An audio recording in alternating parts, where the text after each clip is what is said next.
पुढे एक महत्त्वाची अपडेट बघूयात। केंद्रीय मंत्रिमंडळानं शासकीय कर्मचाऱ्यांना महागाई भत्ता वाढवलाय। सरकारनं शासकीय कर्मचारी आणि निवृत्ती वेतनधारकांना हा दिलासा दिलाय। शासकीय कर्मचाऱ्यांसाठी केंद्राकडनं ही खुश खबर।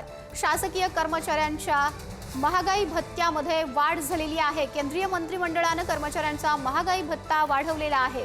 केंद्र सरकारकडून 2% महागाई भत्त्याला मंजुरी दिली गेली आहे। शासकीय कर्मचारी निवृत्ती वेतनधारकांच्या महागाई भत्त्यामध्ये आता 2%ची वाढ करण्यात आली आहे। महत्त्वाची अपडेट आपण बघतोय। शासकीय कर्मचाऱ्यांसाठी केंद्र सरकारकडून ही खुश खबर। आता महागाई भत्त्यामध्ये वाढ केलेली आहे। 2%ची वाढ ही शासकीय कर्मचाऱ्यांच्या महागाई भत्त्यामध्ये करण्यात आलेली आहे। महत्त्वाची अपडेट। केंद्रीय मंत्रिमंडळानं कर्मचाऱ्यांचा महागाई भत्ता हा आता वाढवलेला आहे। या भत्त्यामध्ये आता 2%ची वाढ करण्यात आली आहे। अधिक जाणून घेऊयात। प्रतिनिधी शिवाजी काळे आपल्याशी जोडले गेलेले आहेत। शिवाजी, याबाबत अधिकची माहिती।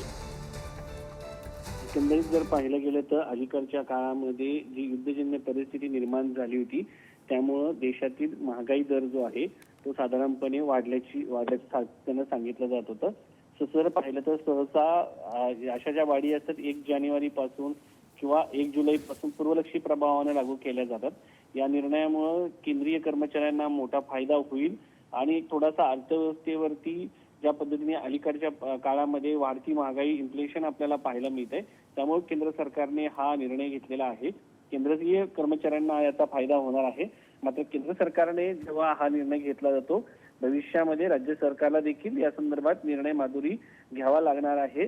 त्यामुळे केंद्र सरकारच्या जे कर्मचारी आहेत त्यांना सर्वांना याचा लाभ होणार आहे। जे पेन्शनधारक आहे, शासकीय केंद्रीय जे कर्मचारी आहेत त्यांच्यासह जे सैनिक आहे, जे सैन्य दलात काम करतात त्या सर्वांना जो आहे याचा फायदा होणार आहे। नक्कीच शिवाजी, धन्यवाद या दिलेल्या सर्व माहितीसाठी।